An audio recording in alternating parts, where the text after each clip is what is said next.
Uh-huh. I just feel like I've been around the block, ripping up fantasy stock, working around the clock. Look at the view from the top. Researching rookies a lot? No, I just be listening to pods. Yeah, one in particular, I'm just a messenger. Let me just pass on the rock. Browning, brunning, pruning, pronouncing ain't what he's doing. What he's doing is not losing, but infusing you with new things. And there's Dennis the Bennett, yeah. The man is a menace, yeah. Building a dynasty, some of the finest things. Promise you, you won't regret it. Sly as a fox, cultured in pop. Give him his props. Here is a thought, here is a box, and you cannot compare them at all. So don't even try. Careful with the news, but when you use a take, I take up Tony Fire. I mean Dyer, because anyone else is a huge mistake. Whoa, fantasy round table, fantasy round table, yeah. Fantasy round table. Come take a look at the crown, baby. Hey, fantasy round table, fantasy round table, woo. Fantasy round table. Come take a look at the crown, baby. Go.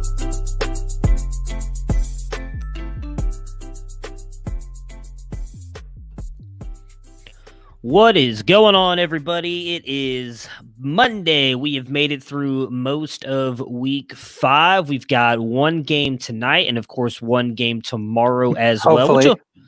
Yeah, I'm going to be optimistic that game's going to happen tomorrow. I know they did have 0 positive tests today. Hopefully, that happens again tomorrow.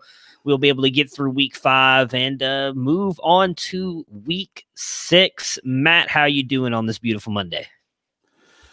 Better than Dak's ankle. Oh, I know, man. I feel so bad. Like, it's so... I don't even know what to say. Like, I've always... I feel weird talking about it because I know people know that I like to trash on the Cowboys and everything, but that was hard to watch, man. I'm not someone who's good watching that stuff to begin with, and then watching, like, as soon as it happened, I knew, because I was watching, I was flipping back and forth between that and the Browns game, and at that point that happened, the Browns game was kind of getting close to being secure. They made it a little interesting late, but they looked like they were going to pretty much win that game. And so they had gone to a timeout or something. It was right around the 2-minute drive.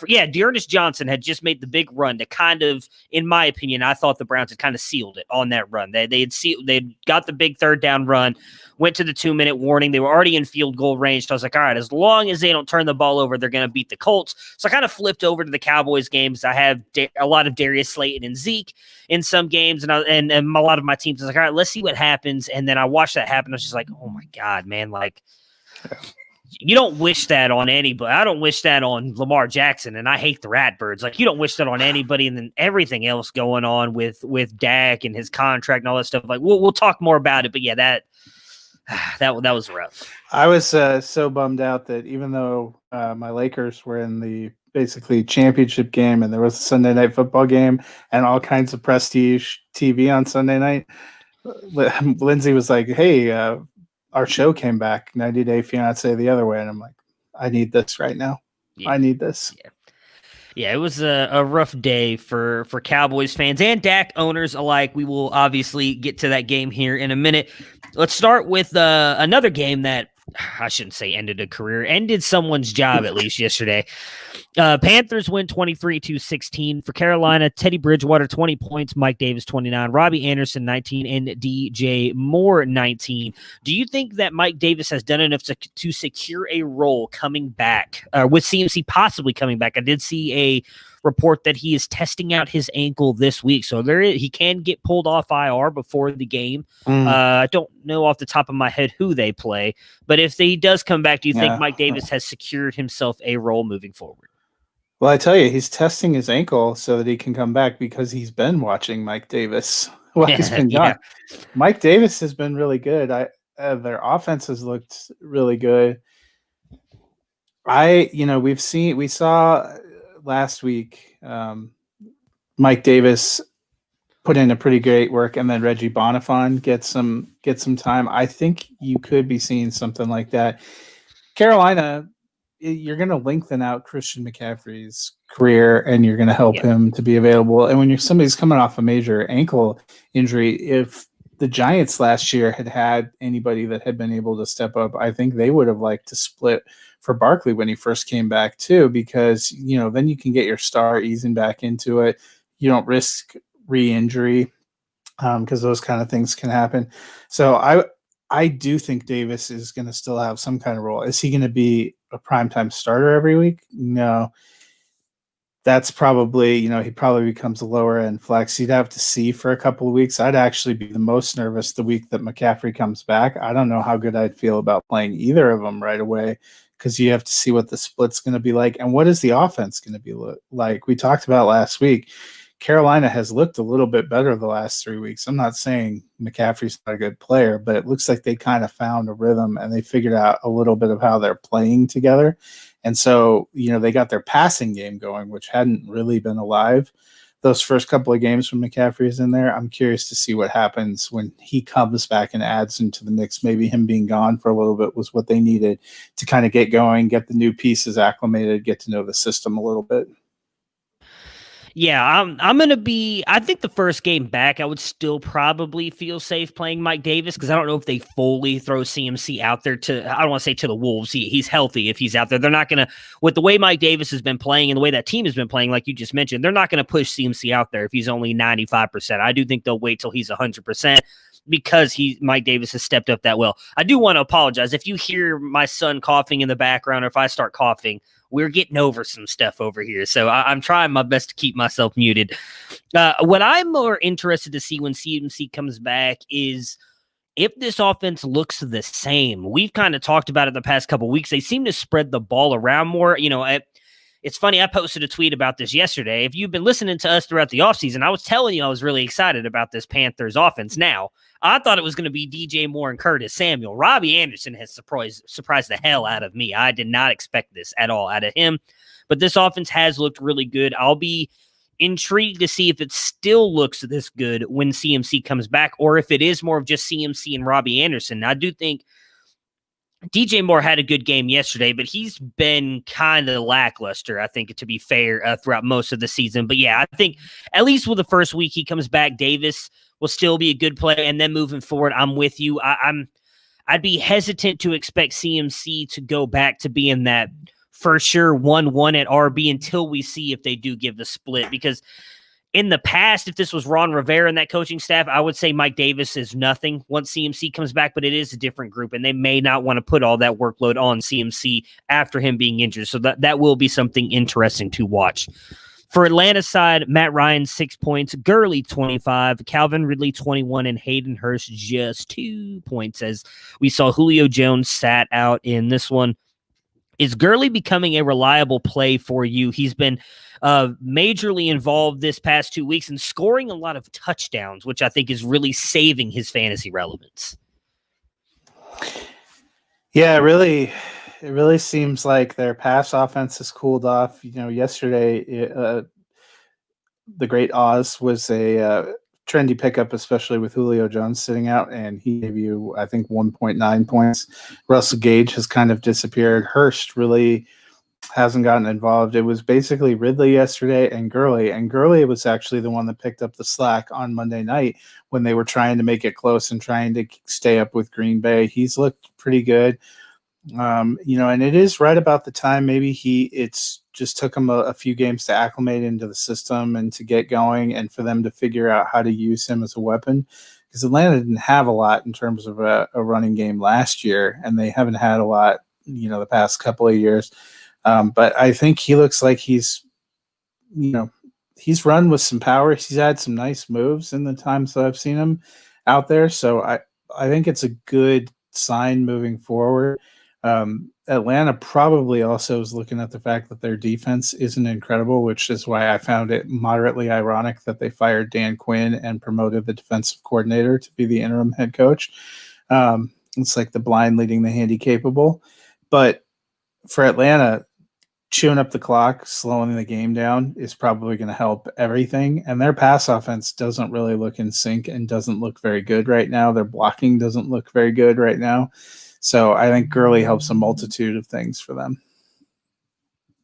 Yeah, I was trying to look. I can't remember who, what his name was. Raheem Morris, I think. Morris, there we go. Because every time I say Raheem Mostert, automatically pops up in my head. Yeah. And I knew that wasn't it. And he was head coach for the Bucs at one point. Yeah, that's what I was going to say. I assumed that it was going to come down to him or Dirk Cutter, who were both at one point, head coaches for the Mhm. Buccaneers. Yeah, that's I think we interesting, found but- Dan Quinn's problem. Yeah, been bad poaching. assistant coaches. Yeah, I wouldn't doubt that. Well, I mean, I guess their offense hasn't looked that much better the last few weeks. It made me laugh because Yeah. arguably one of the biggest knocks against Quinn that kind of was the final straw is not just that they weren't winning, but that he took ownership of the defense, and the defense looks lost. Yeah. Well, I mean, that's what I know. I saw. Man, I can't focus now. Arthur Blank. I was going to say Mr. Quinn. It's Arthur Blank. Came out and said that was part of the thing. Is like they would get these leads, and then the team just wouldn't be disciplined enough to hold on to them, and it kept bringing up that Super Bowl loss, which kind of led them down toward eventually making the move.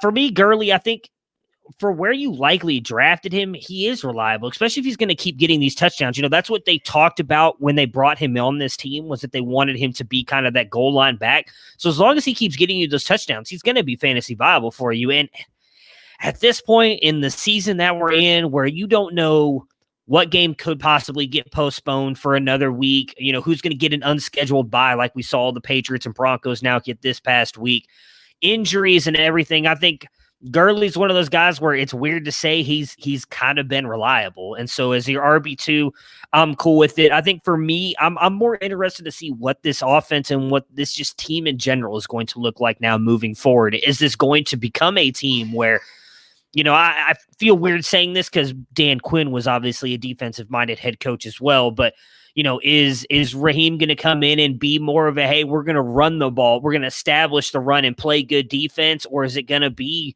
Matt Ryan continuing to air it out? Because really, the first two games of the season when Matt Ryan was putting up all these points, it turns out that, well, Seattle and Dallas's defenses are just that bad that maybe that's why Matt Ryan was putting up points and maybe not how good this offense is. Or is it something because Julio was injured last week and didn't play at all this week? Is that the biggest issue? Like, there's so many more questions I have about this offense than anything else. Like, I think the only Hayden Hurst. Oh God, don't get me started on that, man. Like, I was not in on him, and I let other people talk me into taking him in drafts, and it's driving me crazy. But I think for me, the only player, Ridley is really the only one I feel comfortable starting every week now. Like Julio, obviously, if Julio plays, but even that with his injury and the hamstring, like, it's just But Ridley.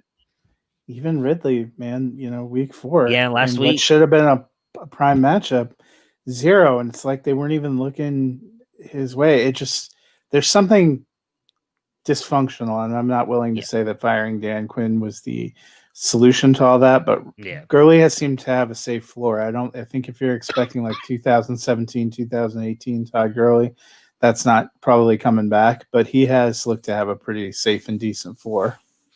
Yeah, and I would say I'm even worried about Ryan at this point because, yeah, a couple of prime numbers in one of my leagues where I lost Dak. Yeah, Matt Ryan is my option now. Yeah, I wouldn't feel very good about that at all. I think it's not looking good. Dak. And as you mentioned, Hurst, Hayden Hurst is dead to me. He is dead to me. Yeah, I'd rather play Chris Herndon. Well, and in fairness. Gage looked really good for a couple weeks. Yeah. And I thought with Julio out or even OZ, you know, Zacchaeus, he looked really good the week before. There's just not consistency. I think that's probably the thing that's the scariest. Gurley is consistently getting touches. When you're relying on somebody to distribute the ball who it looked like he didn't always have a lot of time, which also has to be disconcerting because Carolina's not renowned for their defense right now. Not at all. One of the more surprising games in this one, the Las Vegas Raiders pulling the upset on the Chiefs 42-32. On the Raiders side, Derek Carr gets 23 points, Josh Jacobs 22, Henry Ruggs 19, Nelson Aguilar 14, and Darren Waller 15. Aguilar has been really good the past 3 weeks. Obviously, 2 of those, Ruggs was not in. He comes back this week, though, and Aguilar still looks like to be one of their deep targets as well, not just with Ruggs. Is he becoming a decent deep league flex option for you? Yeah, because I think, obviously Edwards has been out too, but I think when Edwards comes back, they had talked a lot in the preseason about shifting Ruggs down into the slot to get mismatches. And that had been the place where people had assumed if Ruggs and Edwards and some of those guys stayed outside, that Hunter Renfrow would do well. But we haven't seen Hunter Renfrow have exactly the same kind of magic he had last year. And Carr seems to have really found a connection with Aguilar, which has to just be murdering Eagles fans right now who still have no wide receivers and are just seeing him out there catching balls, scoring touchdowns for the Raiders. But I like the potential of him, Ruggs, and Edwards. I think that actually might be a better receiving core than we thought they were going to have.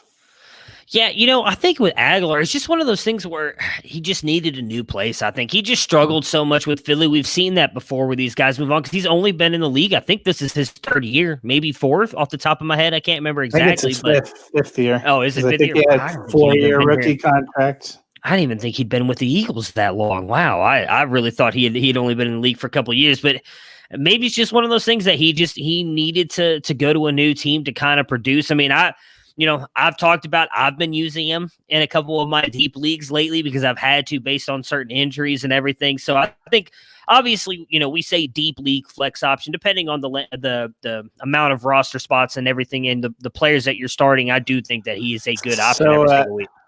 This is his 6th year. Philly picked up his 5th-year option. He was drafted in 2015.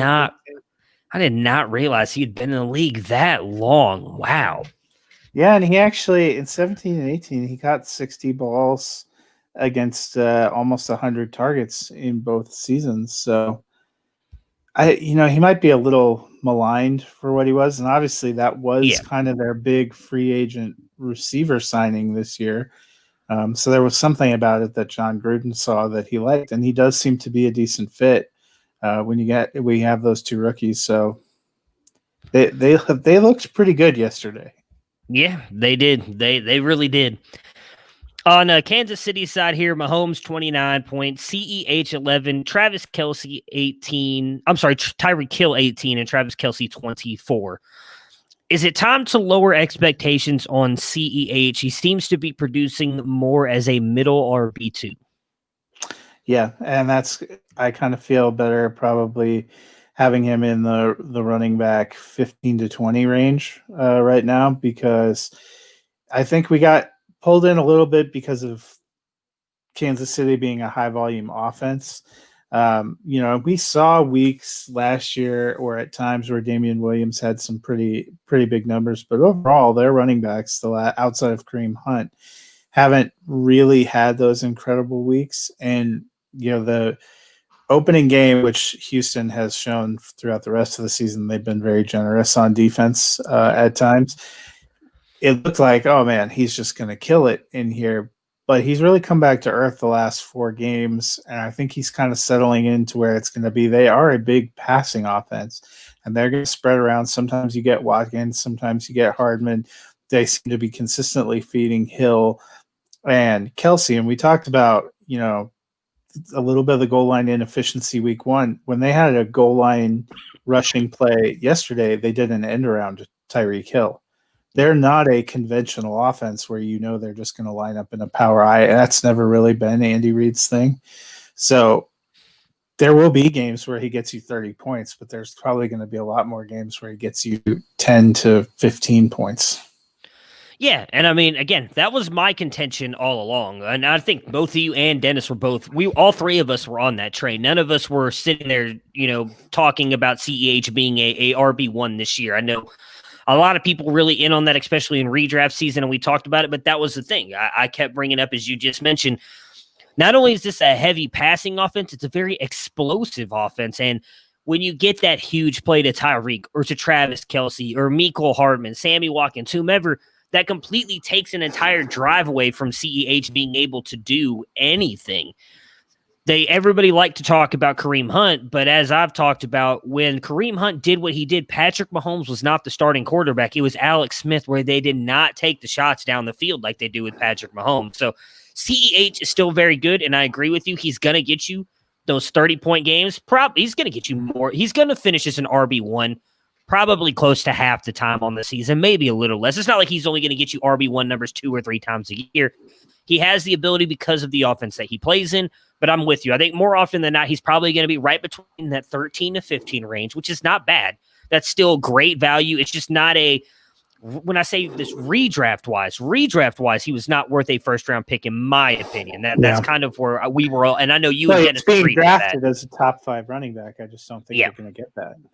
Yeah. Oh, yeah. I agree with you. That's why I said that in redrafts, I was never going to get him because he was getting. Now, rookie drafts, I understand it. Rookie drafts, that's completely different. But when we talked about all our redraft stuff, we were talking about in I remember in my league, I think he went as the 4th running back off the board. It was Saquon. No, CMC went first. CMC, Saquon. I took Zeke, and then CEH went at 4. And I'm like, see, for me, granted, he ended up getting hurt. I'd have rather had Dalvin. Mixon has sucked, but earlier I was like, I'd have rather had Mixon at that point during the redraft season because I did not think the ceiling was as high for CEH as others did.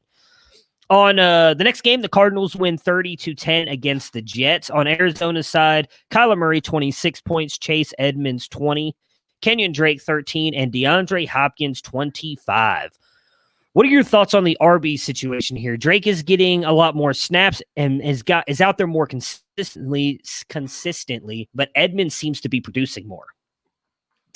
Yeah, I saw the Tom Clissenberry posted the chart today, and I was kind of surprised based on the production that we've seen. Drake's still continuing to get 2/3 of the snaps pretty much every game, including yesterday.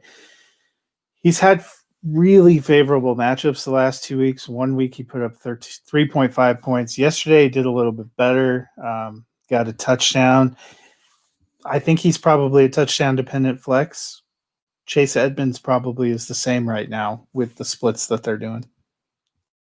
Yeah, I definitely agree. He's in all honesty, kind of like what we just talked about with Todd Gurley. He's touchdown to pay. He's going to save your day if he gets that touchdown. Outside of that, he's probably not going to do much for you. It's one of those things where you obviously never hope for an injury or anything like that. But I do think if Drake were to get hurt or Edmonds would get hurt, one of these guys would be an RB1 the rest of the year because they're going to get the volume and do enough. I don't know about Drake.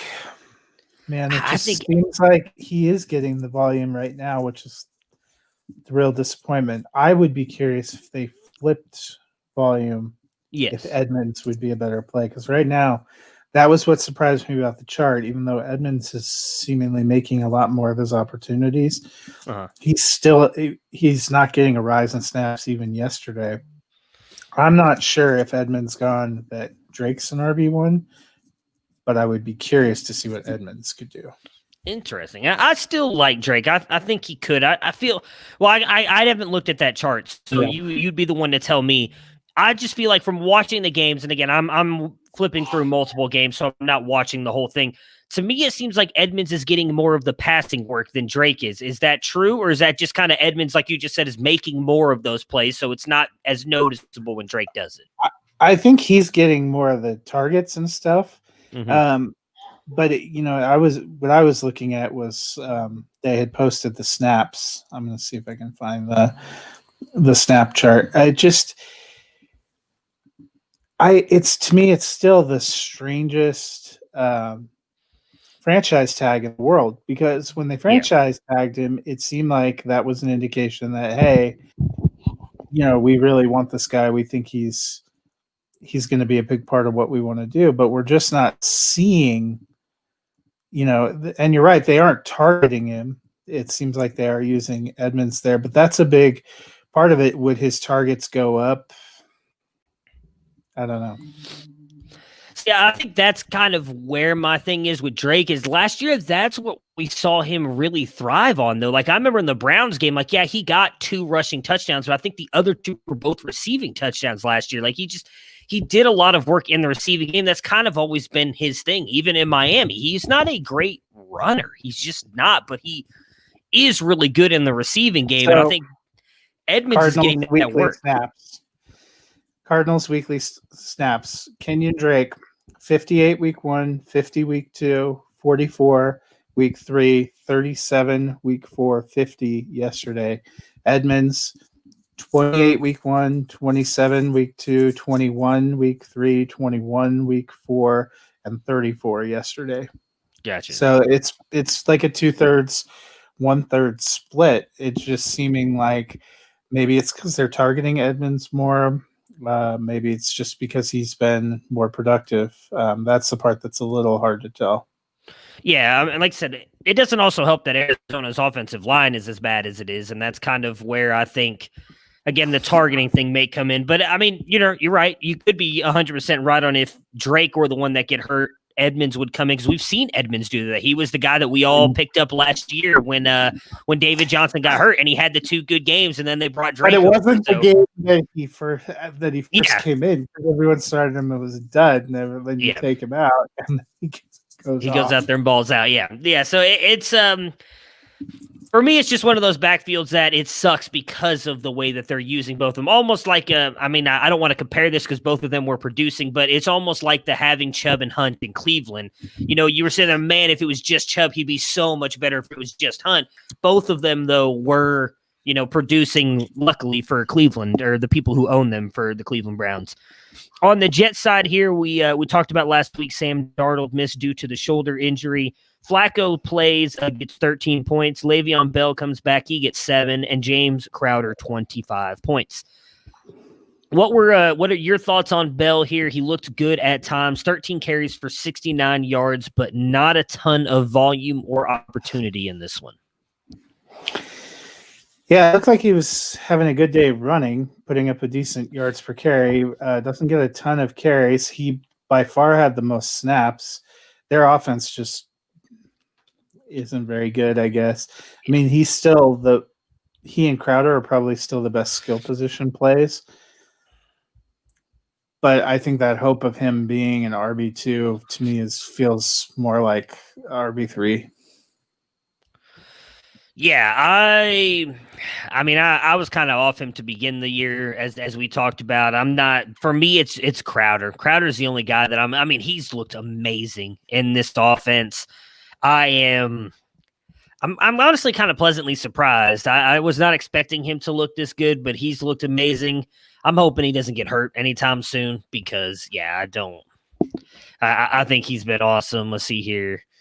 It's not Matt's record in the Roundtable Listener League. He posted up. That's the one on Sleeper, right? Yeah, we've talked about it. I don't really pay attention to my Sleeper League, so that's all right. How about that Back Row Invitational, though, where someone put 100 points up on you last week? I won't say who.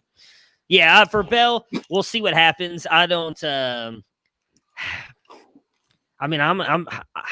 until Gase is gone, I'm really not sure. I really want to believe in Bell at all because. Did you see the quotes that he's willing to give up play calling duties? He's willing to do anything it takes to help them win. So I'm curious if he's willing to step down as head coach then as well, because he said he's willing to do anything.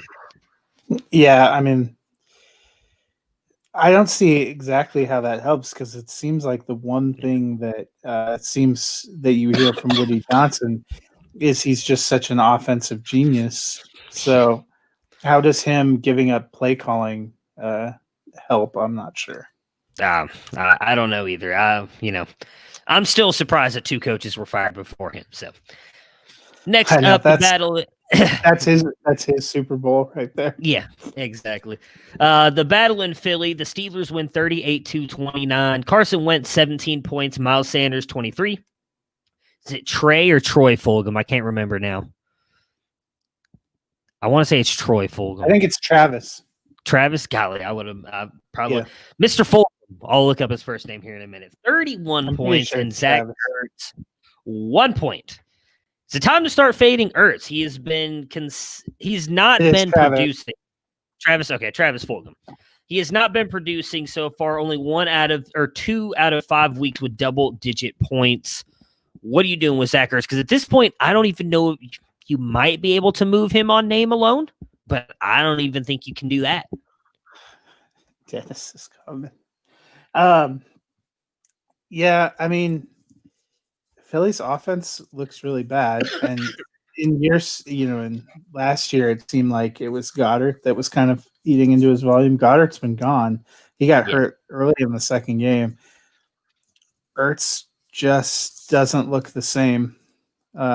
And you're right about you're not going to get the volume. You're not going to get the value for him for moving him. You also can't really afford probably not to start him because the minute you take him out, he's going to Chase Edmonds you and give you 3 touchdowns or something. But it's definitely a bummer. Ertz in years past has been almost a league winner out of that position. He, for a long time, was in that kind of elite group of tight ends. And right now, he's just hasn't looked like that. He's looked almost like the rest of the tight ends. And we just haven't seen the high top-end performances either. Are you buying into Travis Fulgham at all? I mean, I thought I No. watched a lot of that game. No? I kind of No, I mean, the good. week before was Greg Ward. I think they're desperate for any wide receiver. I have to see that a few more times to really. I mean, he did well yesterday. That's great for him. And if he keeps doing well, fine. But Phillies, it seems like they have the wide receiver pickup off the street du jour the last couple of weeks, and nothing's really stuck. Does he get the same volume and looks if Deshaun Jackson is available? I mean, Jackson, Jeffrey, Rager, none of them have been available. What happens when they come back? I don't know that he's played well enough. We thought Greg Ward maybe because he had some good games like that at the end of last season and then came out and had another good one. And yesterday was like the missing man. So I just does not feel like there's consistency there. Yeah, I thought he made a lot of really good catches yesterday. I mean, he's someone who likely we don't know when Rager's going to be back. As Dennis just mentioned here, we know it's not going to be J.J. Arcega-Whiteside. He's just not done anything. Greg Ward really hasn't. I mean, he's been out there the past 2 games, but he hasn't done much. Carson Wentz has got to throw it to somebody, and it's not Ertz anymore, apparently. So, Fulgham, we'll talk more about it tomorrow, Does he have obviously. to throw it to somebody? The last 2 weeks before this, he was content to run it in himself. So that is true. But, I mean, now even the running game's struggling. We had, after Miles Sanders, 74-yard touchdown run yesterday. At that point, he had 1 rushing touchdown and 73 rushing yards because of the amount of negative rushing yards he had before that huge run. Like, that offensive line has been so bad that I think that might be why Travis has been so good, because he's just trying to get the ball out quickly. I don't know. He's a guy that we'll talk about tomorrow, obviously, because he's not owned anywhere. That he might be a guy that I'd be willing to take a shot on because he's going to pass the ball to somebody and just doesn't look like it's Ertz or really anybody else. On Pittsburgh's side here, we saw Big Ben come in with 21 points, James Conner 15, Juju 6, Chase Claypool 42, and Eric Ebron 7. I do want to say thank you to Mr. Claypool because I was forced to start him in 2 leagues, and he definitely came through for me on that end. What are you expecting from him moving forward? We saw Deontay Johnson get knocked out really early in this game. It was like on the first or second drive. He only had 6 snaps. I know that because I played him in a lot of places as well. Traded a first-round pick in Preston Williams for Deontay Johnson this weekend, which that worked wonderfully for me this weekend in my lineup, so I was appreciative of that. What are your thoughts about Claypool? It'll be interesting to see. They were able to move him around a lot yesterday. I saw a couple of those touchdowns. He got matched up on a linebacker, which, just a huge mismatch down the center.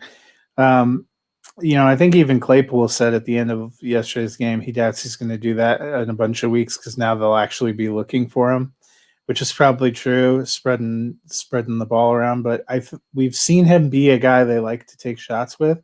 And I think consistently you're going to have games where he gets 1 or 2, probably not 4. I mean, getting 4 big, how many guys score 4 touchdowns in a game? If he played for the Cardinals or the 49ers after he scored those 4 touchdowns, they'd probably take him out of the next 3 games just to be safe, because that seemed to happen to Tevin Coleman, getting talked about as in the same breath as Jerry Rice one week and the missing man formation the next 3. But I don't know if you can count on him every week, but it has been interesting. Ben looks pretty decent, and he's been finding a lot of different receivers. It seems like for sure, he's in that group with Johnson and Juju, and I think really what it would be is you have to pull. I don't know if any of them you can be confident that they're going to be the guy. Someone's going to be the guy every week. Yeah, I think Juju's been, unfortunately, kind of disappointing. He had the 2 good games, hasn't done much really the past couple weeks. He's been okay, but not great. Deontay Johnson had the 1 big week, got injured in one, got injured again last week. I think the biggest thing this says to me is that Claypool is clearly past James Washington. I think Washington is kind of the guy clearly that's on the outs here. I do think it's good for Pittsburgh moving forward. You got a guy that, a lot of people questioned them taking him in the draft, thought he was going to be a tight end. Again, I think we learned our lesson. Stop questioning Pittsburgh when they draft wide receivers because they know what they're doing. I would honestly think this means more toward dynasty-wise at least. In my opinion, I think it's Claypool and Johnson moving forward. We haven't seen much of them talking about re-signing Juju. I don't know if they will or won't. But Claypool looked good, but I don't know if you can trust it every single week. But I think he's kind of like Aguilar. We talked about it earlier. He's one of those guys now that's going to be in consideration for one of my flex spots every single week because now he has that opportunity to get you a touchdown or possibly even 2 every single week with the way that we know Big Ben will be looking for him, especially with as bad as Ebron looked yesterday. I mean, he almost, I can't remember if they called the second one back or not, but I know he had 1 fumble and the other one was like a fumble / interception. I think they called it back, but he just went back to his old Detroit days of dropping the ball every time it got thrown to him. So, I think the tight end position in Pittsburgh is going the way of non-existent, and that might be more of a Claypool role moving forward. Rams beat Washington 30-10. For the Rams, Goff 24 points, Henderson 21, Akers 6, Robert Woods 17, Cooper Kupp 11, Tyler Higbee 3, and Gerald Everett 13. Akers looked good in his return. Henderson was explosive and looked to kind of take that role back over after the weird week last week. Everett and Higbee were splitting in this one. Is the Rams offense just a complete committee? Yes. Yeah. Yeah. I mean, they used all 3 other running backs. They're using all their tight ends. They're using everybody. I think the hopes that Higbee had kind of established himself as the top tight end the last 2 weeks, we've seen Everett be the one to get touchdowns. One as a rushing touchdown just to annoy the running back owners. It was nice to see Henderson. He got in as a rushing touchdown. He got in as a receiving touchdown. That was good. 9 carries, 63 yards for Akers. He looked good when they gave him the ball. Brown wasn't too bad either. To me, I think Henderson and Akers are probably the ones I feel the safest with moving forward. Ask me again next week. It could be somebody completely different, but I think the ceiling for any of them is going to be capped, and same thing for Higbee. And because they're bouncing around using running backs and tight ends, it to me is capping the ceiling for the receivers too. Because you see one or both of the receivers have a great day, then the running back and the tight end doesn't. Or if one receiver has a great day, one doesn't, and there's a running back and a tight end, they have a good offense, but they can't all have good days. This is what we've seen before. And they don't have the clarity of like a Chiefs where Hill and Kelsey and Mahomes are probably going to get theirs, and then maybe the running back. The Rams, it could be Woods and Higbee, it could be Kupp and Everett, it could be Henderson and Everett, it could be, they have too many guys that are, and it's a great problem for them to have as a team, but it's not great for us. Yeah, I mean, I think the only person you probably feel good about at that point is Goff, because he's going to likely, especially if he's throwing it to the running backs, he's going to end up getting a lot of points. I think for me, you're still starting Woods and Kupp pretty much every week just because they have so much upside. Like, yeah, I agree, it caps their ceiling, but they have a ton of upside. The tight ends and running backs, yeah, that's where you're going to have a headache every single week, especially if you own multiple. If you own Akers and Henderson or Brown and Henderson, whatever, you're just kind of sitting there be like, all right, who's it going to be this week, flipping a coin and hoping for the best? But I still think Woods and Kupp are pretty safe, man.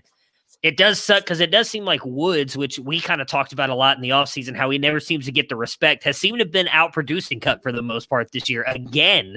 But I'm sure now that I say that, Kupp's going to go on like a string of like 3 straight weeks of like 20-plus points, and then Woods will bounce up. It's just, yeah, it's very, very frustrating and confusing. I think the running back tight end, if they're mixing them into things, hurts Kupp more than it hurts Woods. I agree, because Woods is the downfield target. Yeah, that's I agree with you 100% there. On Washington's side, Kyle Allen gets 9 points before he gets knocked out in this one. A head-to-head hit with Jalen Ramsey went into concussion protocol. We saw Alex Smith come in. He got 1 point in this one. Antonio Gibson, 10 points. J.D. McKissick, 10 points. Terry McLaurin, 5. And Logan Thomas, 1. So I think we saw that Washington didn't look much better without Dwayne Haskins being in there. Don't think worse. Yeah, I would say that it doesn't look like he's going to be starting again for them anytime soon. And the fact that reports came out that he is going to likely be traded. So what do you think they're doing? Deadline. Yeah, what do you expect from the Washington quarterback position moving forward? And how much does this hurt? Gibson, I think, is somewhat safe because he's still going to likely get dump offs, whether it's Allen or Alex Smith there, and he's still going to get the rushing work. We talked about this a little bit Friday and in our Discord channel that for us, at least for me, I won't say all three of us, but for me, Terry McLaurin was almost quarterback proof so far. He didn't look it yesterday, and maybe that was due to Allen getting knocked out and Alex Smith coming in. Alex Smith has not played football in over a year at this point, so maybe it's going to take him a game or two to kind of get back into football shape if he has to start again, if Allen doesn't get out of concussion protocol. But I think now, after watching the game yesterday, I'm more worried about McLaurin than I was coming into the game. Yeah, and I sort of changed, I said if you're going to make a change and start somebody else, it should be Smith. I watched him play. I'm not sure that he is better than Kyle Allen anymore, and that hurts a little bit. I would think Smith probably going to get the start. It's a feel-good story, at least for Washington, but they looked really bad yesterday, and I don't think the Rams are exceptional on defense, so that would give me a moment of pause. But they still get 2 games with Dallas. Anybody looks good against Dallas. They still get to play the Giants. Anybody looks good there. The Eagles, not much of defense. And to be honest, their division leader is still 2-3. They're only a game out of first, even though they haven't won since opening weekend. So they could turn around a little bit, but I'm with you. It makes me a little nervous about Terry McLaurin going forward. I think it's not just that he had been quarterback proof. He actually had a connection with Haskins going back to their college days. Even when Haskins wasn't doing very well last year or this year, he was finding his friend Terry. That's not necessarily the same kind of situation that he's going to have with a Kyle Allen or a Alex Smith. It might actually be the worst, his chemistry with Alex Smith, because we don't know how many reps they got together and what exactly they got to play and go together, but nothing about the offense looked that great yesterday. It was exciting that Smith got in the game, but I don't know that it meant that much for them going forward.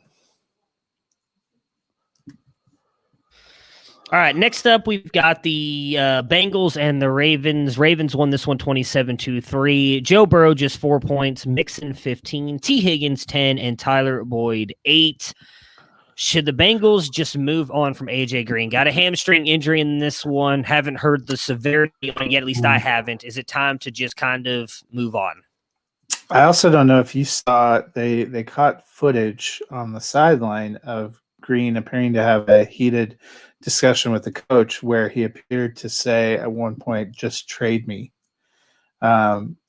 So that, I think, made some people speculate, how injured was he? Is he really injured? Is it not a good fit? Is it not some analysts had pointed to a pass kind of over the middle where it looked like Green didn't make a great effort for it and let it get intercepted. It seems like that might just be a situation where for the best for both parties to move on. I was surprised they franchise tagged him. It seemed like they were certainly moving toward him being out at the end of last season. With how good T. Higgins has looked, I think it would be wise to move on. The question is, you got a guy that's on the franchise tag, so that's a pretty hefty dollar amount, and also has not produced much in 3 years. They may not be looking for huge value back from him, but I don't even know if you can find takers. Yeah, that's kind of the interesting thing. I don't know what you could get from him. He's a in my opinion, a Hall of Fame wide receiver. I do think he'll make the Hall of Fame with what he did with Cincinnati, but I mean, I would be surprised if a team gives a 5th or 6th for him at this point. Like he, as you mentioned, he hasn't shown anything in 3 years. And I mean, outside of, again, he looked great fantasy wise in week 1, but outside of that, he hasn't done much. So, I do think they need to. I think we all kind of thought that when they brought in T. Higgins, it was like, well, okay, they found the replacement for A.J. Green moving forward, and he's looked better than A.J. Green out there on the field as well. So I do think it's time for them just to just move on from him. On fire. Oh, well, the Falcons just fired their special teams coach as well. That just came across on my phone here. The Baltimore. He was the one guy not in contention to be the interim head coach. So I guess so. Yeah.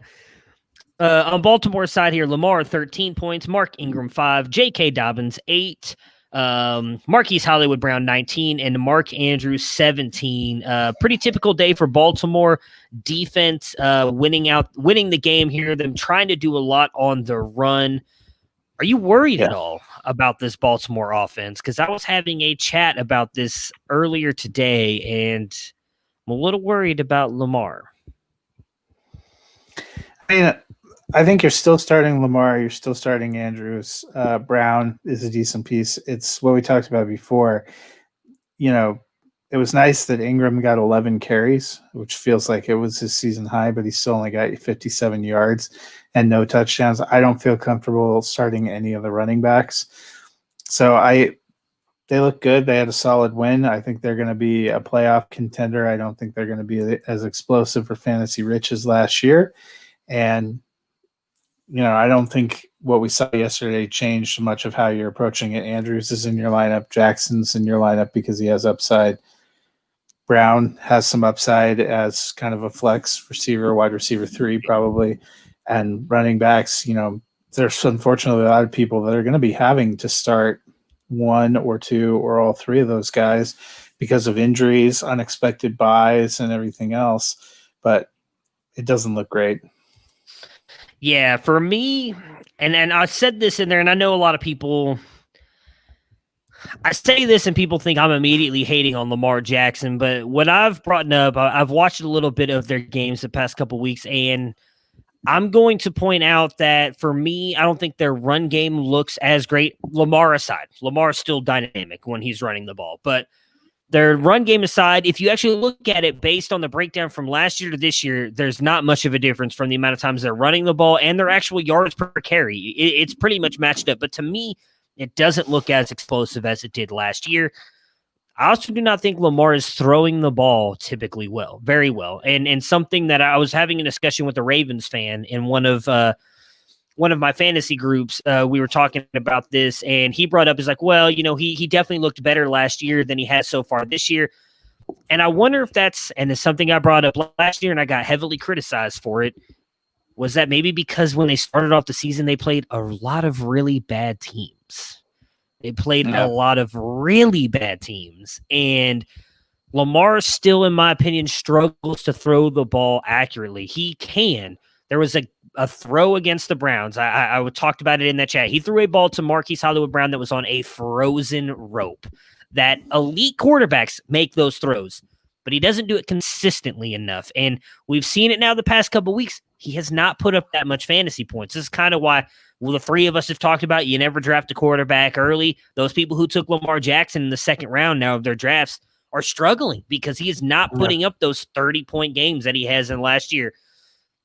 I feel good about it because it's making it look better that he's going to finish right around QB5 or lower like I predicted earlier in the year. I'm a little worried about him. It does seem like something we talked about with the Chiefs game. If it's a close game, which this game was for a little while, the Ravens didn't really put this away till toward the end of the third quarter. If the game is close or the Ravens get behind and they have to throw the ball more, they just seem to be struggling this year. And I don't know if that's something defensive have figured out, a way to slow down Lamar. What? I can't say, I'm not a defensive coordinator, but to me, he just doesn't look quite as explosive or as good throwing the ball last year as he does this year. So I don't, it's still early. That's definitely what's going to impact the running game a little bit too, is because they're coming up and defending against the run. And then, he's not, they want him to beat them, and he's not doing it. We'll have to see. He hasn't been incredible, but he hasn't been terrible. To me, you're still getting okay. It's almost like Mahomes last year, coming off the year where he threw 50 touchdowns and 5,000 yards. Anything he did was bound to be a little bit of a letdown. I think Jackson's still going to finish as a QB1. Probably. I mean, you could be right that he'll be 5. He could be lower than 5, honestly, because what we have really seen is Wilson off the chain. We've seen Josh Allen explode. There's enough guys that are having baller seasons that he could get pushed down. If you took him as a starter, you could still feel good about a starter. But you are right. The people that, in one of my redraft leagues, both he and Mahomes went as first round picks. Yeah. That's a gamble that's not really paying off for you. Yeah. Yeah, man, the emergence of Aaron Rodgers, who's all of a sudden looked like he did a couple years ago. It's funny to say the emergence of Aaron Rodgers. I know, right? Did you see that? I don't think we ever brought it up. Did you see that quote he had on the Pat McAfee show? I love that dude. He was he does like a weekly spot now on the Pat McAfee show, and they were talking about, hey, is it because you're in this year, the offense for the second year with Matt LaFleur, that your numbers are better and you're playing better? And he's like, I can't remember the exact words on it. You'll have to watch it because McAfee's reaction to it is what makes it so good as well. But his quote for the most part was pretty much, it's funny to me when people talk about my numbers because a down year for me is a career year for most quarterbacks. And I was like, hot damn, Aaron Rodgers. I love it because he's right. I mean, he's 100% right. He's an elite quarterback, and it's just funny to me how many people counted him out. And I love that he's kind of getting his right now because there was a lot of people, especially and we weren't talking about the Jordan Love experience coming to Green Bay anytime soon. But there were a lot of people who thought his time might be done. And in fact, that's why we were a lot of people down on wrong. Jordan Love, because it seemed like he could be 3, if not 4 years away from even ever seeing the field, and that certainly looks like the case right now. Yeah. And so I will say one more thing on Lamar, because I know a lot of people think when I say bad things about him that I'm hating on him. I will say this, that it is also only week 5. I'm sorry. He could very easily turn it up and be the same guy going into next year. We're still kind of working out the kinks of this very weird year. I'm just pointing out kind of what I've seen from him so far. Because again, yes, they beat the crap out of the Browns in week 1, but he did not particularly look good in that game either. And I thought maybe that was just a COVID thing with no preseason, all this stuff, but he just hasn't moved on. He really hasn't looked much better the rest of the year either. So that was all I wanted to say. I'm interested to see what happens with him moving forward. I like it because I think it gives the Browns a better shot of actually beating them here in a couple or like 8 weeks from now. But I have no doubt, and I will say Lamar is still one of the best quarterbacks in the league. So don't take me saying worried about him as he's not good. He's elite. The Texans get off the schneid, as well as every winless team that plays the Jacksonville Jaguars. Every time, if you're winless and you play Jacksonville, expect to win because that's who they lose to. They lose the Texans win 32-14 in this one. Minshew, 19 points. James Robinson, 10. DJ Chark, 4. And Laviska Shenault, 14. Chark injured his ankle in this one, missed most of the fourth quarter. If he misses time, has Shenault shown enough for you to be the play moving forward? Yeah, I like Shenault. I think he has the most upside. I also thought Colin Johnson did decent yesterday when he came in. The Jaguars, if nothing else, they're doing a youth movement. So we've seen, for the reasons that Dennis and I thought maybe Chris Conley would do well, you're seeing these other guys do well because they decide. It looks like they're really making a concerted effort to play their younger players to try to get them some experience to build something up, even if they aren't winning. They're at least a fun team to watch. They do look like they are going to be the team we thought they were. That week 1 win and how Minshew came out on a tear kind of made you think, hey, maybe they're going to be surprisingly frisky. They're now 1-4. I think they're a 2 to 4 win team. Yeah, I mean, the one thing I'll say is, and it's kind of the same thing as last year. At least they're putting up fantasy points. Like Minshew is good enough that he's providing value for a lot of these guys. I do think it was just a weird game for James Robinson. I'm not quite worried about him just yet. They still don't have anybody really there competing with him. But I'm with you. I like Colin Johnson. He was a guy that I really liked coming out of Texas. Big body, red zone threat. I think if Chark is to miss Shenault's the guy for me. But Colin Johnson might be a worthy flex play, depending on how bad your lineups are. It is interesting to me that a few days after Jay Gruden talked about needing to get James Robinson the ball more, he has his worst game of the season. Well, that's Jay Gruden for you, though, right? I mean, we saw that a lot in Washington as well. Please don't talk about anyone that we need to be successful. You can talk about Chris Thompson and Chris Conley till your heart's content. On Houston's side, Deshaun Watson, 24 points. David Johnson, 12 points. Brandon Cooks has his breakout game, 30 points. Will Fuller, 15. And Darren Fells, 13. Are the Texans turning it around, or was this just a win one for the Gipper and Romeo Crennel after the firing of Bill O'Brien? I was trying to remember what his name was there for some reason. Bill O'Brien. I feel like this was the warm embrace of the Jacksonville Jaguars, and also Brandon Cooks probably heard that a lot of people thought he was no longer fantasy relevant, so he wanted to put up one game so that you put him back into your lineups for the next 5 weeks when he gives you 5 points combined. Yeah.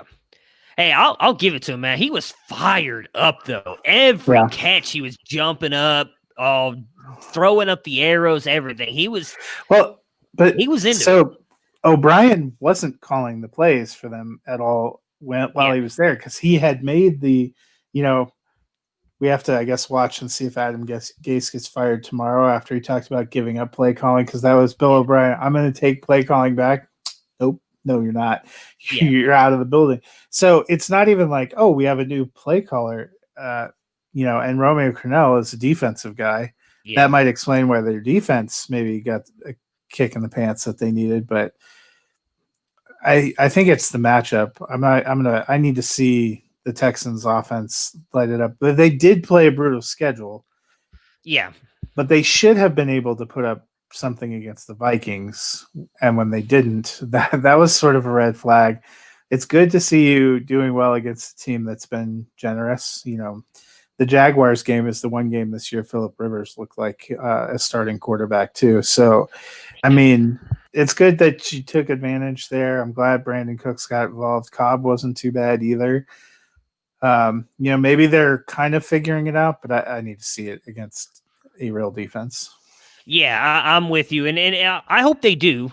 We did talk about the NFL schedule makers did the Texans no favors. By the way, they set up that schedule to begin the season, and that's one of the reasons why I talked about possibly Bill O'Brien being fired, because I didn't see a way for them to make the playoffs, because I did think they'd start out 0-4 just based on their schedule alone. So it'll be interesting moving forward. I don't trust Cooks. The one thing I did find interesting in this one is whenever Jordan Akins or Darren Fells does not play, the other one always has a good game. So I think if Jordan Akins is out, Darren Fells is a tight end that you can play, and vice versa. If Fells is out, Akins has a good game. So that might be something to watch moving forward, because they've had fantasy relevance this year when it's just been one or the other playing in the game.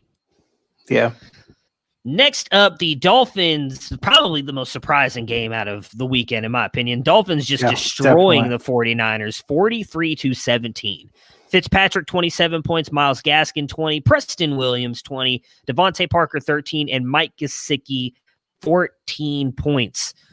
Are we taking anything away from this? Obviously, finally, Preston Williams has that big breakout game again. You guys are all welcome. I traded him away. Finally, he decides to show up. When I could have used him, he would have started for me this week instead. Again, I started Deontay Johnson, who I traded him away for. Do you take anything away from this, though? Looked like Gesicki finally was kind of connecting, or is it just one of those things where this is one of those games where you're going to see it? Ryan Fitzpatrick's going to have one of those magical games where all of a sudden he's keeping Tua at bay now for another couple weeks until he throws 5 interceptions, and we're right back where we were a couple weeks ago. I think the Dolphins have these kind of games. I'm hopeful this is a sign of getting Preston Williams more involved and getting him kind of going. It was good to see Mike Gesicki catch more than one pass for 15 yards. He didn't get in the end zone, but he actually looked pretty good. But I think a takeaway for me more is the 49ers have some problems. Yeah. Well, and hey, we talked about that this year. I said I thought that would be the most interesting thing was I did not think their defense was going to be as good. Now, I did not predict Bosa going out, Richard Sherman getting hurt, but that defense did lose a couple pieces in the offseason. I was a little bit worried about them. On San Francisco's side here, Jimmy Garoppolo, negative 0.9 points, unless you played in Scott Fishbowl scoring, in which place he scored you negative 14 points. So that was good on you. Holy cow. Yeah, it was bad. Lucky me. I was in my Scott Fishbowl. Looks like I'm going to go to 2 wins now because the guy I was playing had Jimmy Garoppolo, and I was very appreciative of that. Raheem Mostert, 14 points. Jerick McKinnon, 2. Brandon Ayuk, 7. And George Kittle, 8. Jimmy G obviously looked really bad. We don't know if that was just a performance thing. Kyle Shanahan did kind of intimate that it might have had something to do with the ankle and him not be fully healthy. Yeah. Well, he had no power on his throws and no mobility, which kind of tells you maybe he wasn't ready to go. So I guess the big thing, well, let's start with the running backs first. Raheem Mostert was back. I guess we just leaned in all Mostert because he was getting most of the carries week 1. Looked the better back here. It's Raheem Mostert. Thought he was going to split, but he came out and he got most of the work, and he looked good when he was about the only 49er offensive player that actually looked good at times yesterday. Yeah. Yeah, I mean, and I will say, Kittle, it's just one of those games. He got 13 targets. Yeah, I mean, I saw someone talking on Twitter today about possibly trading him away. Yeah, there were people talking about trading him away because he's just been so bad. I'm like, well, he was hurt for 2 games. He scored 40 points last week. Yeah. I was like, calm down. He got 13 targets. Like, he was very heavily targeted. He just didn't have a good game. So, yeah, I'm with you. It's hard to shine when your quarterback play is not good and not very even. None of those receivers look like that. And Jimmy G just, I think he probably wasn't ready and they put him back. But the real question is, was that a setback also? Which it very well could be. 49ers have a real problem. I would guess if Jimmy G can't go, CJ Beathard is the one that goes in because Nick Mullins didn't look much better. Yeah, well, he looked good one game, but then kind of really fell off. Yeah. But I think the 49ers have problems because their division is running away from them right now. Yep. Yeah, it's not looking good for San Francisco. The best game of yesterday, at least in my opinion, the Browns winning 32-23. On Indy's side here, Phillip Rivers 5 points, Jonathan Taylor 15, and T.Y. Hilton 12. The offense did look bad. They were bad for fantasy. I keep doing it. Mo Alley-Cox. 0 for a Mo Alley-Cox here. Jonathan Taylor, is he the only one that you are starting right now for fantasy? Yeah, and I don't feel good about it. I think a bigger question for me is, they were 3-1 going into that game. Now they're 3-2. They're still sitting pretty decent space in their division. Nobody's exactly run away with it. Tennessee, you will see if they can even get back on the field, what they look like. If they keep looking this way, the reason they signed Rivers allegedly was to take a potentially playoff core and get them in there. And I mean, he looked really bad yesterday. Do you look at Jacob Eason? Do you look at going back to Brissett? Because they still seem like they have a core of a team that could be a playoff contender, but not with what they're getting in a competitive game. Yeah, so I mean, we talked about this. We kind of all felt bad when we did our predictions here. That was kind of our biggest thing. Is the 3 of us were not believers in Phillip Rivers. We all kind of thought that, while yes, some of it was due to the bad offensive line in San Diego last year, that they were, or Los Angeles. I'm sorry, the Los Angeles Chargers.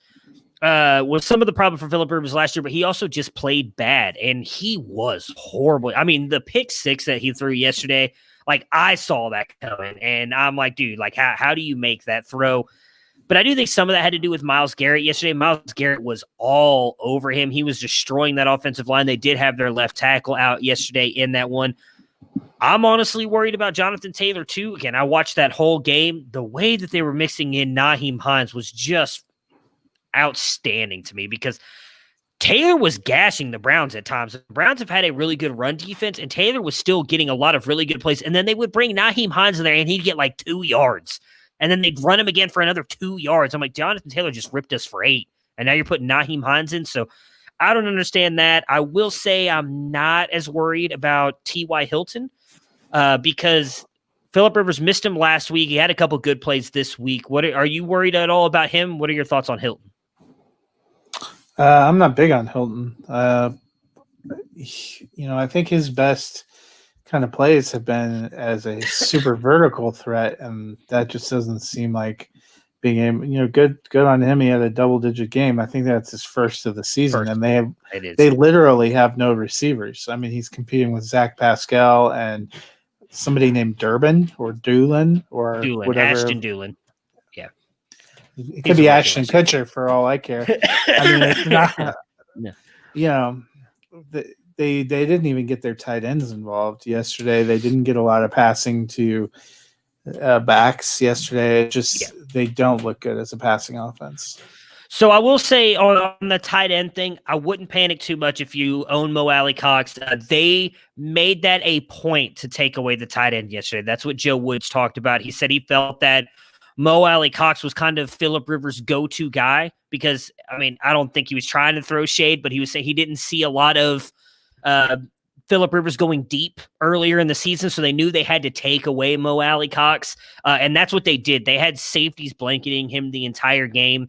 Sucks for someone who started Mo Alley-Cox in hopes because of how bad the linebackers had been for Cleveland, but they did make it a point of emphasis to take him away, and they did that yesterday. So not quite as worried about Mo Alley-Cox moving forward, but that was the pride of Mahomes. That's right. Yes, he was one of those low-end sleepers for a lot of people last year in Ashton Doolin, though I don't think he was drafted by the Colts. I think they picked him up after the fact. He got drafted by somebody else. But anyways. I think for Cox, it's not just a low-volume passing offense. It's the fact that they're also still using 3 tight ends. Well, yeah. I am actually fading all of them because until we can see them a more consistent passing game, which we haven't gotten in 5 weeks now, or them honing in on specific targets. What's going to happen when Pittman and or Paris Campbell comes back off IR? I'm worried about that. Well, there was a lot of talk. Again, I'm obviously we're all big Paris Campbell fans on here. There was a lot of talk that Campbell may not come back this season. So I'm worried that he won't. And then, I mean, you've talked about it. I know Dennis talked about it because his wife went through this with the I can't remember what it's called. Is it compartment leg syndrome or whatever it was that happened with Pittman? Like, there's a realistic shot he may not come back either. So I'm with you. Right. Well, so then you still only have 9 people that he's spreading the ball around to instead of 11. That's more of what is troubling. Cox had his big games when Burton was on IR and Doyle was out with an injury. Yeah. Now they're both back, and we thought, well, that won't matter. It has kind of mattered. They use all 3. They target all 3. This is not like an offense where Phillip Rivers is completing 35 passes for 300 yards every week. He's completing like 12 passes for 12 yards every week. That's more of a concern. Yeah. Well, I will agree with you that Phillip Rivers is more a concern for me than the weapons because he has not looked good. And when you can't get the ball to your weapons, they can't do anything with it. So on the Browns side here, Baker Mayfield, 15 points, Hunt, 18, Jarvis Landry, 12, Odell, 11, and Austin Hooper, 10. For me, Hooper's been getting more involved. So if you're a Hooper owner, you got to be excited about that. They are really actually starting to target him more. Now, part of me does think that that's because Bryant got hurt early in this one and Njoku was just coming back. Still not sold on Hooper. All those Hayden Hurst versus Austin Hooper better season bets are people with Hayden Hurst are starting to feel real bad. Oh, well, yeah, because Hurst, again, I wasn't on Hurst anyways, but I'll say a little disappointing, I think, for me, for Baker. If you go and look at his stats, he was like 15 of 23 for 200 yards and 2 touchdowns in the first half. And then was 2 of 8 for 8 yards. I think it was 8 yards and 2 interceptions in the entire second half of the game. something I posted on Twitter. They've got to find ways to kill these games away, because this is 2 weeks in a row that they've almost given the game back. Now, some of that wasn't on the offense and defense. Obviously, when you let the special teams take a kickoff 101 yards back right after you just got a pick six, doesn't help you at all. But all in all, I do think that, I am a little worried. Baker got beat up a little bit in this one. The chest injury, said he hurt his ribs, probably wearing a flak jacket for Pittsburgh. He said he's going to play.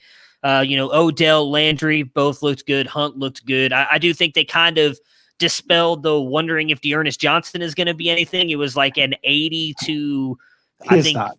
Yeah, it was like an 85 to 15%. He'll be something in the same so, way that Gus Edwards was something last year when Baltimore was winning big. As long as Hunt stays healthy, he's going to be the guy. Now, I would be a little worried. He did pull up a little bit in the fourth quarter there. That's why Dearness Johnson came in and did get the big run to salt the game away. But he did come off the field, steal. It looked like a hamstring injury too when he went over the sideline, not the groin. So haven't seen anything about that. The Browns are beat up a lot. They have a tough game moving forward. But all in all, I think, Jarvis has started to look like he's getting more and more involved in the offense. So I think you're good to roll with those top four guys. Well, Baker depends on what quarterback you have. Hunt, Landry, and OBJ, I think you're good rolling with him, and possibly even Hooper now with him getting more and more involved. Cowboys, Giants. Cowboys get, I guess, in a way, a moral victory here with a 37-34 win over the Giants. Daniel Jones, 8 points. Devonta Freeman, 16. Darius Slayton, 20. And Evan Ingram, 9. A better game here for the Giants, but this was probably the best matchup for them in a get-right game, which they still lose. Jones does not come through for you. Continuing to struggle with those turnovers, interceptions, and fumbles. What are your thoughts on Jones? And then did Slayton, Ingram, Freeman do enough to show you that you're willing to give them one more week, or do you think it was more just the matchup? No, I mean, I'm glad Slayton got me what he did, because I ended up having to start him with the unexpected bye and with the unexpected Michael Thomas being ruled out because he punched a teammate. But this was a get-right soft matchup and still was not a very good performance. Freeman looks like he's going to be okay, maybe have nominal flex value because he was double digits last week. He's getting dump-offs, and he does seem to be kind of taking over as their lead rusher. Slayton probably is a low-end flex, only takes a couple good passes to really make it, and he's their best option there. But Jones looks terrible. Jones looks like he's regressed. He looks like he's a QB3 at best. Yeah, I mean, Evan Ingram could have had a bigger game here. They called the fake punt back, which he would have gotten a touchdown on. Got a rushing touchdown in this one, not even a receiving touchdown. So that's, yeah, it is what it is. Yeah, I'm hopeful Slayton can keep doing this, but yeah, I'm with you. I think it kind of goes back to the Phillip Rivers discussion we were just having. When your quarterback is playing this bad, it affects your weapons all around. And if Daniel Jones is going to continue to turn the ball over, that's going to affect Slayton. For Dallas here, Dak gets you 13 points, Dalton 2, Ezekiel Elliott 23, CeeDee Lamb 20, Michael Gallup 11, and what do you know, Amari Cooper just 4 points. He'll have 28 next week, guys, so don't panic. I've learned not to doubt Amari Cooper. Cooper did have probably the most important play of the game, though. Yeah. When Dallas was backed up and needing a drive, he got a ball that he took for a big first down that seemed to spark them. He was not hugely involved, but he and Gallup on that last drive. Yeah, I was about to say Gallup. They had nothing going into that drive as somebody who was playing them in a few places, and both of them really kind of stepped up in the clutch. Yep. And that was when Dalton was their quarterback, which makes you wonder, maybe he'll have a little bit of a better veteran connection there. Yeah, so is Dalton worth a pickup if you own Dak or if you don't own Dak? Yeah, I think Andy Dalton's throughout his career with lesser supporting cast than what he'll have in Dallas has been a decent fantasy quarterback. He may not have always been the most clutch playoff performer, but he's always been a pretty reliable and pretty successful guy, and that's why they brought him there. And he has an exceptional supporting cast. I think if you're talking about, would you rather have him or Phillip Rivers or Daniel Jones or some of these guys, or even Baker? No offense to Baker, but no. I think Dalton Dallas also looks like they're going to be a team that's going to continue to have to throw because even against soft offenses, their defense isn't incredible. Yeah, I'm with you. I mean, Dalton is a guy, when you really go back and look at it, he was always finishing right in between that like 10 to 14 area for fantasy. He was always a good quarterback. You know, I put this out on Twitter when everybody was kind of panicking about Dak and the Cowboys. I'm like, look, you know, I've never been the biggest Cowboys supporter, but number one, they're in probably the worst division in football right now. And in all honesty, has been kind of the past couple years. He's got the best team around him he's ever had around him. And remember, he took the Bengals to the playoffs multiple times with less weapons, a worse offensive line, and Marvin Lewis as his head coach and Hugh Jackson as offensive coordinator. Like, he's in an all-around better situation. I think Dalton is going to be just fine. You know, I'm curious to see if they try to lean more on Zeke. Now, obviously, losing Tyron Smith earlier this week is not going to help with that because that offensive line gets hurt. But I wouldn't be surprised if they try and lean a little bit more on Zeke. That's how they started this team out to begin with Dak and leaning more on Zeke in the run. But I still think all three wide receivers have great value because Andy Dalton is a really good – he is a good quarterback. He is better than your average backup. He is an average NFL quarterback, and now you have him going in there. You know, yes, it's going to take him probably a week or two to fully get integrated into the playbook, but moving forward, I'm with you. I think Dalton's a worthy pickup if you have Dak. You know, you just mentioned it. Their defense is so bad, so he may not throw it 50 times a game like Dak did, but he's probably going to throw it 35, and Dalton's good enough to put up points. So I'm with you. Dalton is a worthy pickup, and if you're a Cowboys fan, I would not be panicking too much. I do think even losing Dak, and that does suck, and we can obviously talk about that here for a minute, but having a guy like Andy Dalton, we talked about it. You know, as much crap as everybody wants to give Jerry Jones, that was a great move by him, and now that's going to pay off huge for them, right there. And I think if you're Dallas, if you really want to, very true at this point. It's a question. It's possible. No, it is. Who's better than him? Kyle Allen, Daniel Jones, or that's what I'm not Wentz. willing I mean, to say that he's been bad, but yeah, I will give you that. I'll say Wentz is at least a little bit better real life, but go ahead.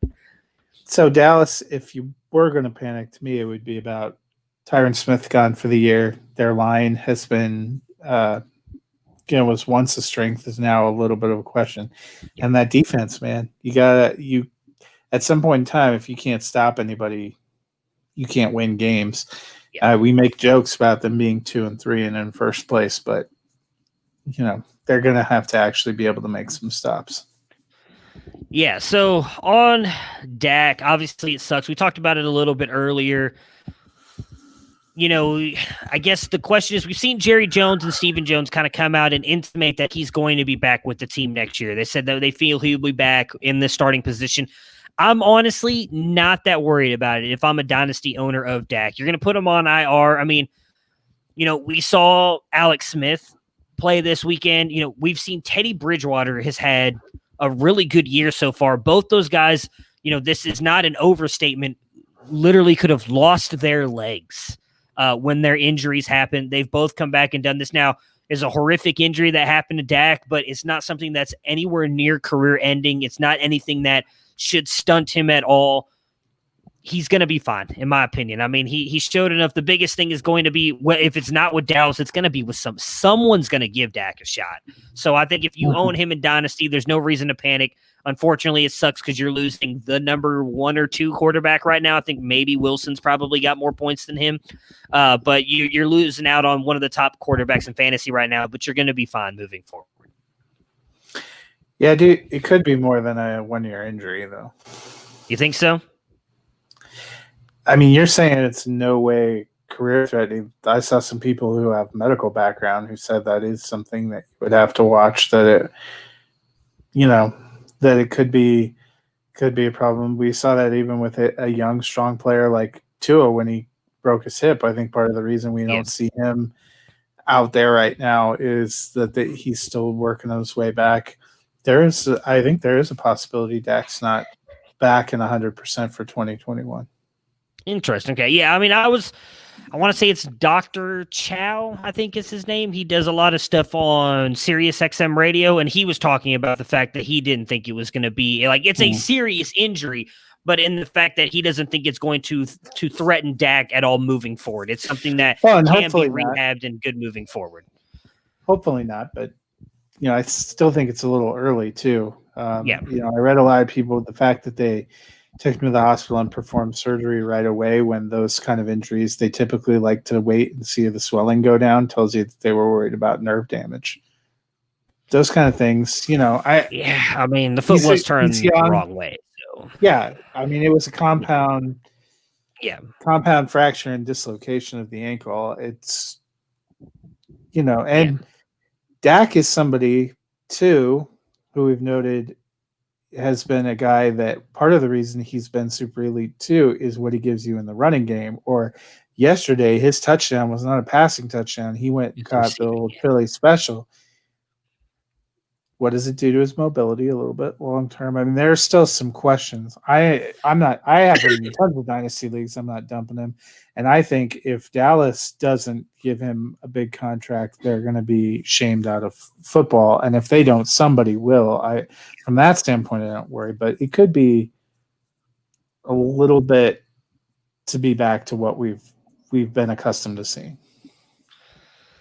Last game on the docket here, Seattle pulling off a huge win against Minnesota in the last seconds of this one. Kirk Cousins, 14 points, Dalvin Cook, 19, Alexander Mattison, 16, Adam Thielen, 29, Justin Jefferson, 5, and Irv Smith, 10. Irv Smith finally gets going a little bit here. Cook got hurt. If he misses time, do you expect Mattison to be a top 10 play? I will say that dang it, where'd it go? Dalvin Cook's MRI today went pretty well. We'll see how he does during practice this week to determine if he will play. That is from Coach Mike Zimmer on the MRI that dropped about 5 minutes ago. So your thoughts on Mattison and Cook? Well, first of all, do we trust that Zimmer read it correctly? Because when they were talking about at the end of the game, him having had 8 surgeries on one eye and 2 surgeries on the other. Holy Moses. I don't know if I realized that was the case. To quote my good friend Baker Mayfield, he did not stay at a Holiday Inn last night, so he doesn't know how to read X-rays or MRIs. Because a reporter asked him about that. I don't know if you saw that. They go, "Did you get a chance to look at your X-rays on your ribs, and do you know what it's like?" And he's like, "I did not stay at a Holiday Inn last night. I do not know how to read X-rays, so I cannot answer that for you." But go ahead, continue.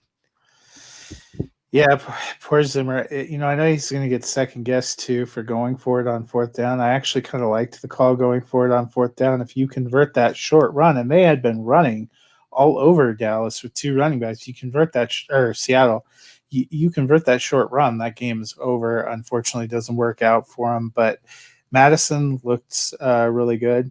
A lot of people have looked good against Seattle's defense, so I'll be curious to see if he can keep it up. But I think they want to run the ball. They have had a lot of success running the ball, and he does have, if he's going to get Cook's volume, he's a very intriguing fantasy play, very appealing fantasy play.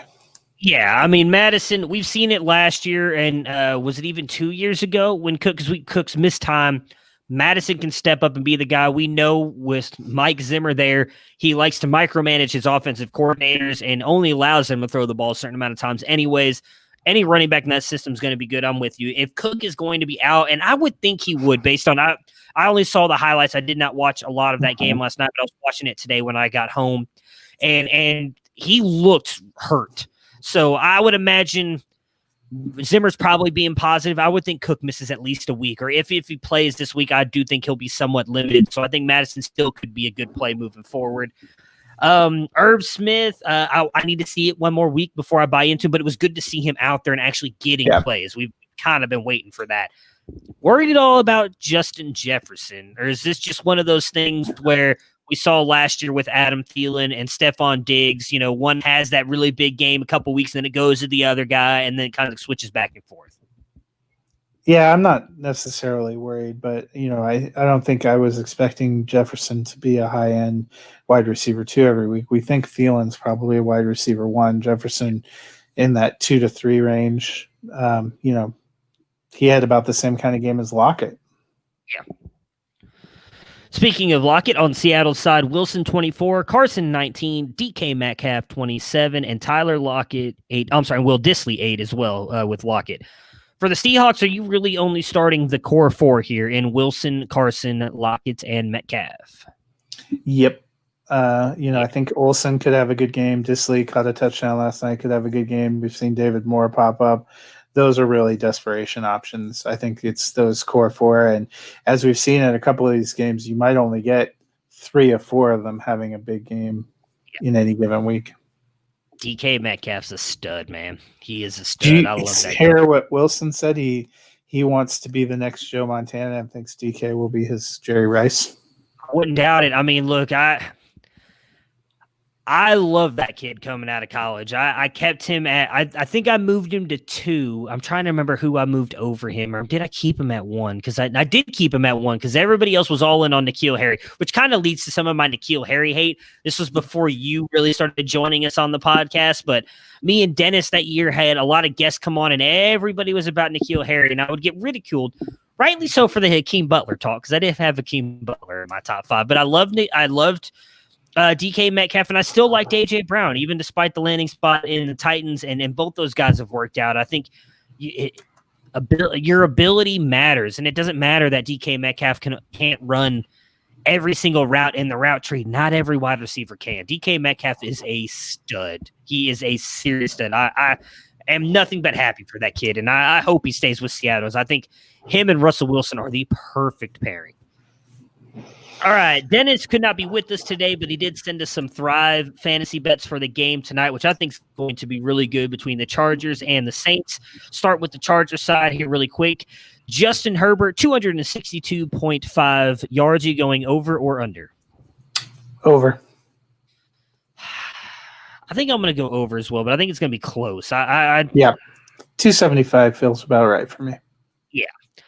Joshua Kelly, 45.5 rushing yards, over or under? I'm going to go under. As am I, because I think Justin Jackson's going to be a little bit more involved than some people think. I do think Kelly probably scores tonight. Saints are pretty good against the run. Yeah. I think Kelly scores tonight because we talked about this on Friday. I think they are going to use him down in the goal line a lot, but I don't think he gets a lot of rushing work. Keenan Allen, who I don't know if you've seen this, since Justin Herbert took over as a starter, he's getting 13 targets a game. He has over 300 yards in those 3 games that Justin Herbert's been the starter. No touchdowns, though. That's what sucks, but he's been phenomenal. Yeah. He's not funny missing Philip Rivers. I feel like we talked about this last year, too. Like, Keenan Allen was putting up all kinds of points and he just wasn't scoring touchdowns with Philip Rivers last year, too. Like, it's been one of those weird things for Allen. But 79.5 receiving yards tonight, over or under. I'm taking the over. I'm taking the over, and I'm taking the over on 6.5 receptions. Williams is still beat up. I think it's Allen. Yeah. I mean, it may be... People may think that's a lot, but again, he's been averaging 13 targets it's more targets. I'm sorry, 13 receptions with Justin Herbert at quarterback. I mean, that's half of it. Saints defense has not been quite as good against the pass as we think. They've got one good quarterback in Lattimore. That's it. Like, Jenkins and coming over has not helped that passing defense at all. On the Hunter Henry, 50.5 receiving yards, over or under? I'm gonna say under. I feel like 50 yards might be exactly it for him. Yeah, I'm with you, but I do think he scores tonight. I think he's going to end up getting a touchdown, but I'm with you. I'm going under on Henry. Drew Brees, 266.5 passing yards. I'm going to go over. I'm going to take the under. I'm going to say 250 yards. All right. 2.5 passing touchdowns. I'm going to take the under. I think he only gets 2. I'm not as I'm going 3. Alvin Kamara, 122.5 total yards. I'm taking the over. I'm taking the over. Yeah. And then Emmanuel Sanders, 53.5 receiving yards. I'm taking the over. I'll take the over, but don't score, Sanders. I need you to not have a great game tonight. I'm playing you in a couple places. I'll ask you to close it out because I'm a little worried about this. I'm up 8. But I've got Herbert. Going. Okay. He's got Emmanuel Sanders. So I'm feeling okay about it, but knowing my knowing my luck in fantasy this year, I feel like this is going to be an Emmanuel Sanders 10 catch, 3 touchdown game, and Justin Herbert's going to shit the bed because that's been my luck with fantasy this year. I think Traquan's the one that's going to get the touchdowns. Sanders has been in the 10 to 15 point range, which has been good, but it's been more like 5 receptions for 80 yards, which is why I'm going over on the yardage. He hasn't been their big touchdown guy. He's been the moving down the field guy, and Traquan seems to be the red zone. Traquan, Kamara. Hey, I hope so, because I'll just put it to you this way. In one of the Devy leagues I'm in, one of the ones I was forced to start Chase Claypool, who put up 42.6 points in that league, and I'm still probably going to lose. Like that's my fantasy season right there in a nutshell for you. Me and Matt will be back tomorrow. We will recap the Chargers and Saints game, and we'll probably talk a little bit about the Bills and Titans, which I think is going to be a good game, in hopes that no more issues pop up with that. And we'll obviously talk waivers as well. Everybody enjoy the Monday Night Football game. Good luck. Well, I guess we can't say good luck to everybody because we still got one more game to go. So hopefully your plays come through for you tonight. We'll see you guys again tomorrow.